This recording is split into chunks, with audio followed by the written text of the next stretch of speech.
Hi, we are with Gabriela Yanez in Quito, Ecuador. Gabriela is a sound designer, sound editor, sound professor. So let me set you the context of what sound designing means. So, giving sound to images, visuals, action is sound designing. What it means is that your films, your television, your theater, your opera, and even the interactive media like let's say video games Yes. need sound, and she designs for them.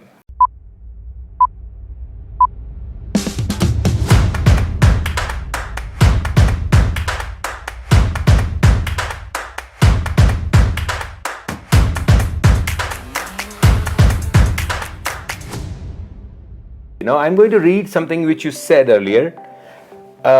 You say the power of art relies in its capacity to blur boundaries, promote free thinking.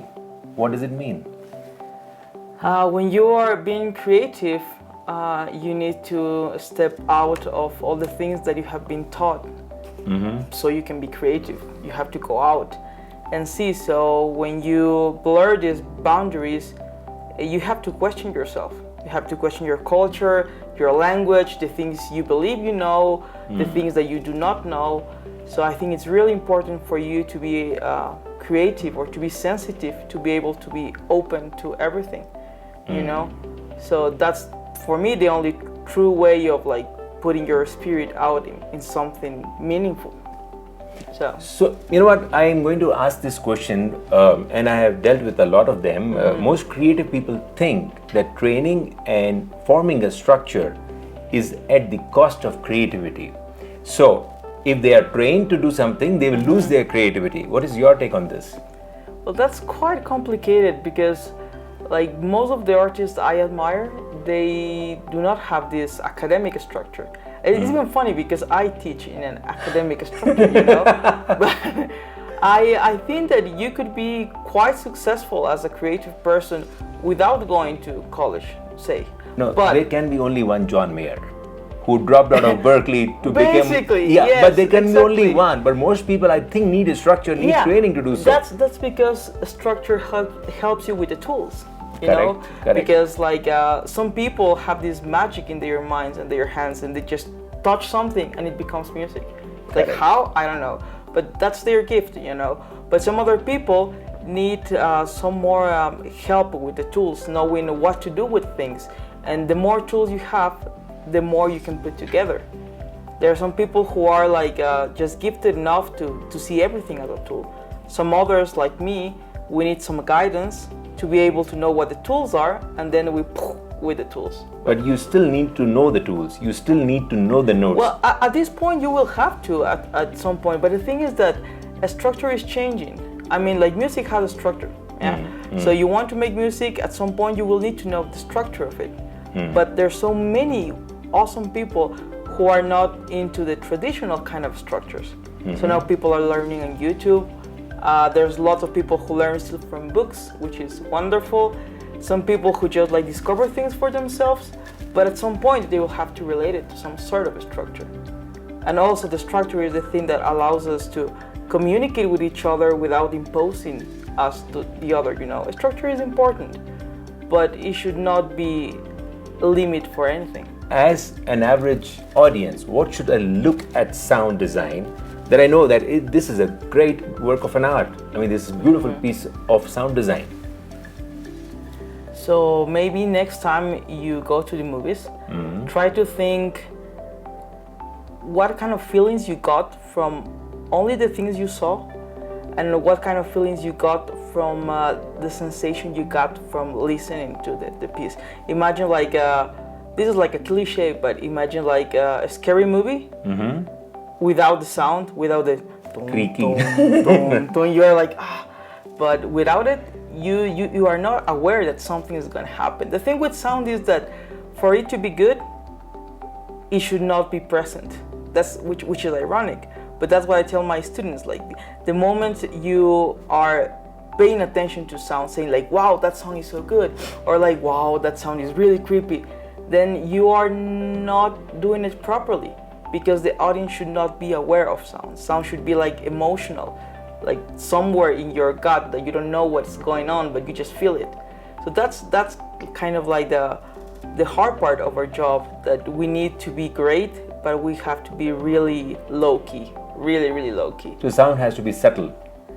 Not necessarily subtle, but it should not be in front of your face. Correct. It's about the emotions, you know. It's like, for example, I'm gonna make an analogy with us meeting here. Yeah. So I could go on YouTube and see a picture of you. So when you open the door, like you were there, you were the image. I know it's you. But all this feeling I have of like, wow, this guy has been traveling for so long, and he's gonna interview me. What I'm gonna say? This thing is so beautiful, but we have a problem with the light, and like, is he gonna be nice? Is he gonna be angry? Like, am I gonna be nervous? All the things that I cannot picture in one thing, the things that are inside of me. That's what sound makes to you in a movie. You are not thinking about it; you're just feeling it. So it's quite complicated, but it's. I don't know, I think it's important. So I heard that in a scary movie, you close your eyes, you'll still get scared. You close your ears, you'll not get scared. Yeah, but the thing is that you cannot close your ears. Even if you try to, even like if you put earplugs inside, you will still feel. Because sound is not only from your ears, it comes through your bones and your skin. That's why like people who have like problems with their hearing, they can still move with the rhythm, they can still dance, they can still play things, because there's vibrations, it's physical. But if you just close your eyes, you blink, and for a second you don't see. It's I don't know, I think it's beautiful because we are always exposed to sound all the time. The problem is that I think people hear a lot, but they don't listen as much. Excellent. That's a profound statement. That's probably the core of my problems, my life issues. That's the problem, yes. What is the importance of silence in sound? I would say it is the same importance of silence in everything. Because when you are silent, you get a chance to reflect upon your environment, yourself, the others. So silence is this space between me saying something and you thinking what it could mean to you. Without silence, there's no conversation. And it's the same with a movie or a song. If you don't have silent spots, you cannot feel like the ups and the downs of the whole thing. And in life it's the same, because we don't listen, we are not responding to each other so humanly, you know? It's like information all the time, everywhere, sounds in all the places, everything is so loud. But what happens when I'm alone and I just want to be silent? What do I think about? Am I distracted? Am I thinking about myself? You know? So silence is, for me, is a space for going inside. It's like some sort of meditation, you could call it like that. That's what it's for me anyways. So I think it's important because it allows you to have contrast between moments of sound. I met this gentleman, a cameraman at Phase One Camera, all right, and he's a very renowned in that country. And I asked him that, is it the man or the machine? He said, this machine itself does not mean that I can shoot well, but I feel good by using a Phase One and such an expensive tool. Yeah, well, it also has to do with, I don't know, you could call it like fluidity. For example, if you have a nice tool, your ideas can move smoother and faster.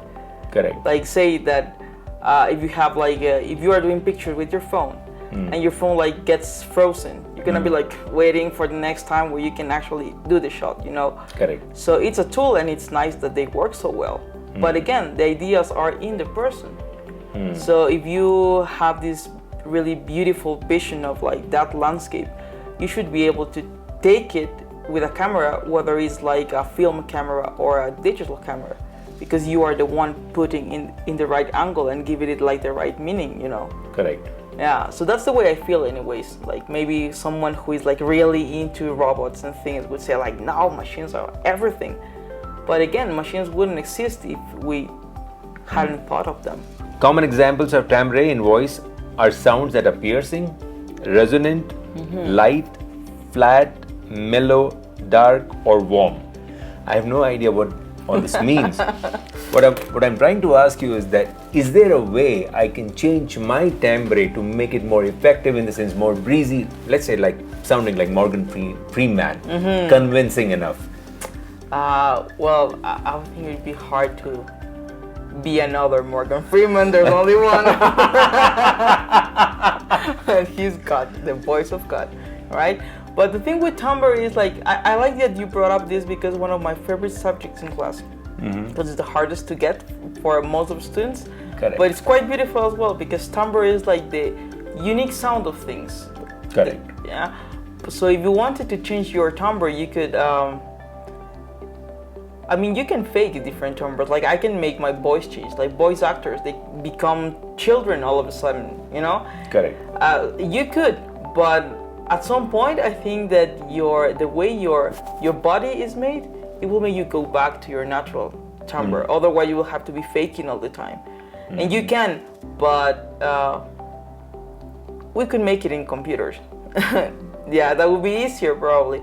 But you can change your timbres. Like, for example, right now, if I start to put my voice into a less slow mode, and I can start talking like this, so it's less low and more higher, and you can go like this, and it's different. But that is pitch, right? When I'm saying timbre means, Yeah. it's like a thumb impression, it's like a fingerprint. It is pitch, but pitch is like the thing that you know the most in this kind of things.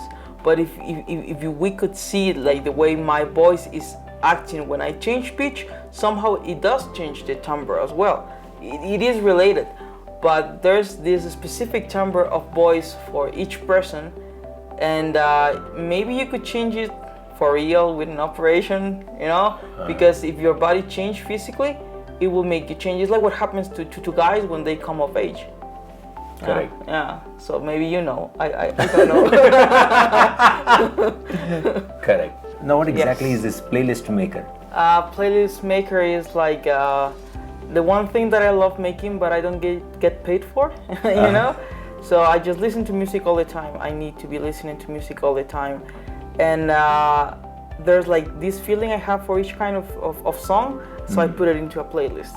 So I have a playlist that is like for chilling out, and another that is like for groovy things, and another is like for being sad. So I have this huge playlist for all different kinds of emotions. Well, you mentioned that, Siri, that I'm a playlist maker. Yeah, because that's what I do, but I don't have any money for it yet. So there's some people who make money out of that. Out of playlist making? Yeah, like for example, they will pay you for making playlists for Spotify.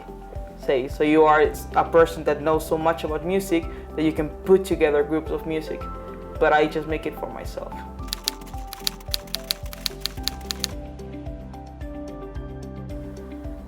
Well, I think I'm still youth, so I'm not gonna feel like so wise or anything. But I think that we have been led into believing that we need to follow this really strict path of things, doing one after another in order to be happy, you know. But the thing, what I've realized from all my experiences is that no one really knows what happy is. Correct. That's the thing, you know. So maybe instead of trying to be happy, we should be trying to find what is happy for us, and then trying to do something about it. Because otherwise we just end up stuck in this loop of, I finish high school and I have to go to uni, and then I have to have a master's, and then I have to have a wonderful job, and then I have to get married, and you know, all these things that might not work for everyone. And you see people are like so miserable lately, like nobody really knows what they're doing.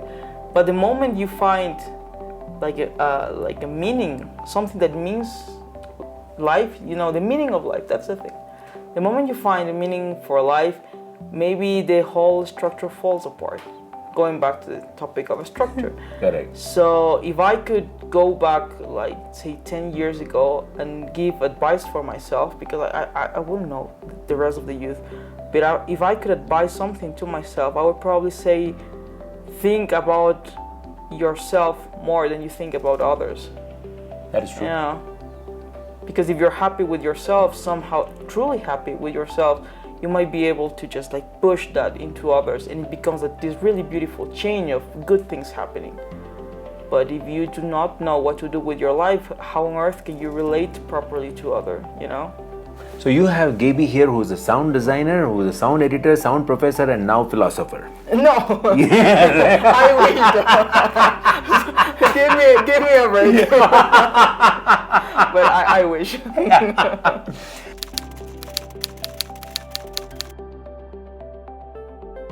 Yeah, for me, celebrating life, like the way I celebrate, this is gonna sound like super corny, but for me, celebrating life is to be silent. It is. Wow. It is because. So no lounge, no parties, no discotheques. I'm a really boring person. I truly am, but I don't care. I'm proud of it. But to me, to celebrate life is to find this balance with the sounds of everyone. And when I say sounds, I mean the existence of everyone. So celebrating life is to be able to find a place where everything is balanced. And even if that is not a reality yet, that's what I strive for, and that's like what I seek for every day in my life, to be able to be at ease while I'm in silence with everyone around me. That's hard. That's hard.